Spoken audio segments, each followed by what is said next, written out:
নমস্কাৰ, মই কাশ্যপ শইকীয়াই মোৰ চেনেলৰ অন্য এটি ভিডিঅ'লৈ সকলোকে স্বাগতম জনাইছোঁ। আজি 5 জুন বিশ্ব পৰিৱেশ দিৱস। সকলোকে মোৰ তৰফৰ পৰা বিশ্ব পৰিৱেশ দিৱসৰ বহুত শুভেচ্ছা জনাই ভিডিঅ'টি আৰম্ভ কৰিবলৈ লৈছোঁ। উদ্দেশ্যই জীৱনৰ সিদ্ধান্তক পথ প্ৰদৰ্শন কৰিব পাৰে, দিশৰ অনুভূতি প্ৰদান কৰিব পাৰে আৰু নতুন লক্ষ্য গঢ় দিব পাৰে। প্ৰকৃতিৰ এই চিৰসেউজ পৃথিৱীখনত আমি নিজৰ কৰ্মদক্ষতাৰ মাধ্যমেৰে কেনেকৈ পৃথিৱীক নতুন ৰূপত পুনৰ জীপাল কৰি তুলিব পাৰোঁ। আহকচোন আমি প্ৰত্যেকেই গছপুলি ৰোপণেৰে পৃথিৱীখন নতুন ৰূপত উজ্জীৱিত কৰি চিৰসেউজ কৰি তোলোঁ। অধিকতম সাৰুৱা কৰি এই পৃথিৱীখনক এক নতুন মাত্ৰাৰে এক নৱ পৃথিৱীলৈ ৰূপান্তৰি কৰিব পাৰোঁ। আহকচোন ভিডিঅ'টি আৰম্ভ কৰোঁ।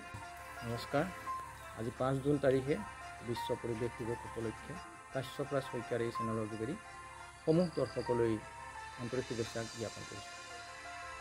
আমি এই অঞ্চলৰ সকলো ৰাইজ একত্ৰিত হৈ আজি 108 নং দৰগাঁও বালক প্ৰাথমিক বিদ্যালয়ত সামূহিক চাফাই তথা বৃক্ষৰোপণৰ এক কাৰ্যসূচী গ্ৰহণ কৰিবলৈ বিচাৰিছোঁ। ইতিমধ্যে আমাৰ মাজত আহি ভালেকেইগৰাকী বিশিষ্ট ব্যক্তি তথা সমূহ ৰাইজ উপস্থিত হৈছেহি। গতিকে এতিয়া আমি এই কাৰ্যসূচীলৈ আগবাঢ়ি যাবলৈ বিচাৰিছোঁ। ধন্যবাদ। আমাৰ চাওক এখন আকৌ সম্বৰ্ধনা জনাইছে কাশ্যপ শইকীয়া, এয়া আমাৰ প্ৰাথমিক বিদ্যালয়ৰ প্ৰধান শিক্ষক মহোদয়। আজি বিশ্ব পৰিৱেশ দিৱসৰ বিষয়ভিত্তিক আপুনি আপোনাৰ মন্তব্য কেনেকুৱা ধৰণে আগবঢ়াব? প্ৰতি বছৰ 5 জুন তাৰিখে বিশ্ব পৰিৱেশ দিৱস অনুষ্ঠিত হয়। গোটেই আন্তঃৰাষ্ট্ৰীয় ক্ষেত্ৰত সংগতি ৰাখি আমি ৰংপুৰ দৰগাঁও 108 নং দৰগাঁও বালক প্ৰাথমিক বিদ্যালয়, আমাৰ গাঁৱৰ ৰক্ষী বাহিনী, অংগনবাদী কেন্দ্ৰসমূহ মিলি আমি বৃক্ষৰোপণ কাৰ্যসূচী ৰূপায়ণ কৰিছোঁ। আচলতে এটা কথাই কয় যে এক বৃক্ষ 10 পুত্ৰৰ নিচিনা। এজোপা মানে গছ 10জন পুতেকৰ সমান। গতিকে সকলোকে আহ্বান জনাইছোঁ, গছ ৰোপণ কৰক, কাৰণ গছ থাকিলেহে মানুহ জীয়াই থাকে। আৰু এইবাৰ মানে কি কৰিছে, বৃক্ষৰ 5 জুন তাৰিখে এটা হেৰি হৈছে পলিথিন, সেই পলিথিন বৰ্জন কৰিবলৈ কৈছে। গতিকে সকলোকে অনুৰোধ জনাইছোঁ যে সকলোৱে বৃক্ষৰোপণ কৰি পৰিৱেশ পাৰিপাৰ্শ্বিকতা যাতে উন্নত কৰে, সকলোকে ধন্যবাদ জনাইছোঁ। যিখিনি প্ৰগ্ৰাম ষ্টেপ লৈছে আৰু মোক আজি মাতি আনিছিলে এই ষ্টেপত মানে ইনিচিয়েটিভটোত মানে ষ্টেপ ল'বলৈ, অংশগ্ৰহণ কৰিবলৈ মই বহুত সুখী হৈছোঁ। এনেকুৱা ষ্টেপ যেন ভাল ষ্টেপবিলাক লৈ থাকে, তাৰে মই আশা কৰিছোঁ ভৱিষ্যতে এনেকুৱা হ'ব। থেংক ইউ, ধন্যবাদ।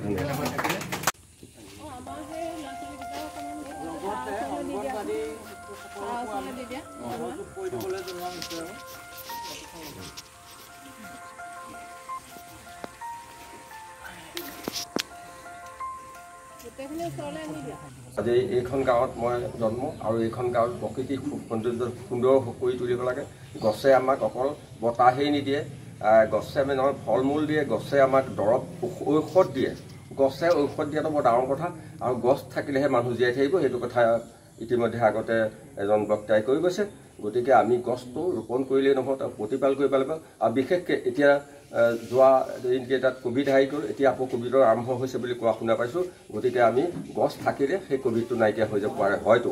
গতিকে আমি সকলোকে আজি এই শুভ দিনত এটা গছ পুলি ৰুই বিশ্ব পৰিৱেশ দিৱসটো উদযাপন কৰি আজি আমি সকলোৱে একত্ৰিত হৈ ৰুই আমি যাতে ভৱিষ্যতে আমি সেই গছজোপাৰ ছাঁত বহি আমি দুই এষাৰ কথা পাতি পাৰিম মুক্তভাৱে আকাশত তলত। গতিকে সকলোকে গছজোপা সংৰক্ষণ কৰি উজ্জীৱিত কৰিবৰ কাৰণে মই আপোনালোকক সকলক মানে জনাইছোঁ।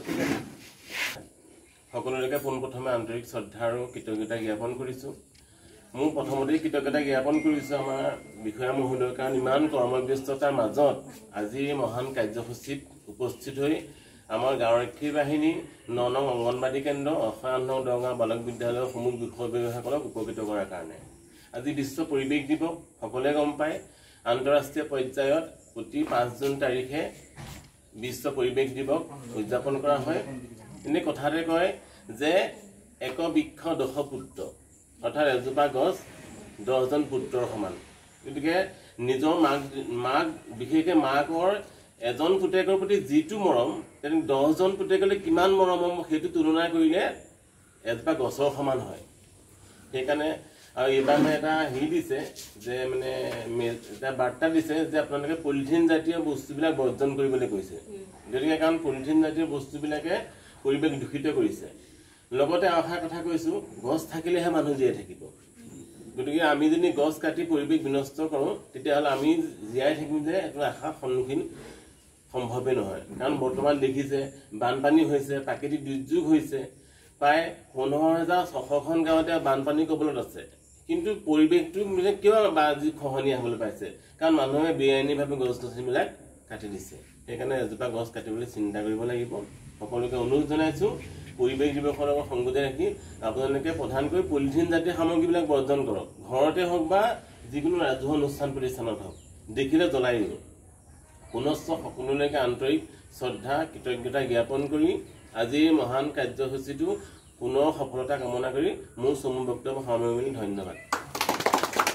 পৰিৱেশটো কেনেকৈ ভাল কৰিব পাৰি বা আমাৰ বায়ুমণ্ডল কেনেকৈ সুস্থ কৰি ৰাখিব পাৰি পলিথিন মুক্ত কেনেকৈ বিশ্ব গঠন কৰিব পাৰি সেইবোৰ লৈ আমি নিজে সজাগ হ'ব লাগিব আমাক চৰকাৰে সজাগ কৰিছে বা আমি বিভিন্ন অনুষ্ঠান প্ৰতিষ্ঠানলৈ আমি আশা কৰি থাকিব লাগিব আমি নিজে যদি সজাগ হওঁ তেতিয়াহে মানে আনক সজাগ কৰিব পাৰি গোটেই বিশ্বতে মানে গছপুলি ৰোপণ কৰিব কিন্তু আমি এনেকৈ কম সময়তে বা কম পৰিমাণে হ'লেও গছপুলিকেইটা ৰুইছোঁ ৰোৱাৰ কাৰণে আমি মানে তাত কিবা এটা ধৰক উন্নতি এটা হ'ব বা গছপুলিটো ৰুলে কি এটা গছপুলি ৰুলে কিমান উন্নতি হয় সেইটোকে আশা কৰি আমি গোটেইখিনি তাতে ৰুইছোঁ আৰু এইদৰে সদায় আমি এনেকৈ প্ৰতি বছৰে বা কম সময়ৰ ভিতৰতে বা আমি এনেকৈ এটা পুলি ৰুই মেলি বা সকলোকে আগবঢ়াই নি সকলোকে পথ দেখুৱাই দিলে আমি মানে উপকৃত হ'ম আৰু এইদৰে মানে আমি এতিয়া এনেকৈ অনুষ্ঠানটিত গোট খালৈ সকলোকে ভালেই লাগিছে